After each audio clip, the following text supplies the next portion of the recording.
কিছুই করেন, একটি কাজ, হাতের কাজ আপনার জানা থাকতে হবে সৌদিতে এবং যে কোনো জায়গায় আপনার সাকসেস হতে হলে। এই জন্য যে যেখানে আছেন একটি হাতের কাজ শিখার চেষ্টা করবেন এবং এটা দিয়ে ছোট করে কিভাবে শুরু করা যায় এটা চিন্তা করবেন।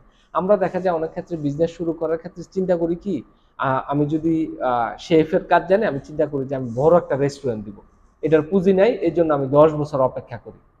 এটা না করে আপনাকে যেটা করতে হবে, ছোট করে শুরু করতে হবে বাসা থেকে। মনে করেন বাসাতে রান্না করবেন, আপনি আপনি ভালো শেফ, বাসাতে রান্না করেন, রান্না করে অনেক বাংলাদেশি ভাইরাও আছে যারা রান্না করার সুযোগ পায় না, তাদেরকে আপনি 3 বেলা খাবার দিতে পারেন। মানে ছোট্ট করে শুরু করেন, শুরু করলে দেখবেন যে আস্তে আস্তে আপনার বিজনেস বড় হয়ে গেছে। উনি মাত্র 5 বছরে ওনার 2টি ওয়ার্কশপ রয়েছে, 2টি রেস্টুরেন্ট রয়েছে এবং মাত্র 4,000 রিয়াল দিয়ে উনি বিজনেস শুরু করেছিলেন। আজকে এটি আপনাদের জন্য একটি উদাহরণ হয়ে থাকবে। আপনারা জানেন সৌদিতে অনেকেই চান যে ছোট করে আমি কিভাবে সাকসেস হতে পারি এবং কম সময়ে কিভাবে সাকসেস হতে পারি।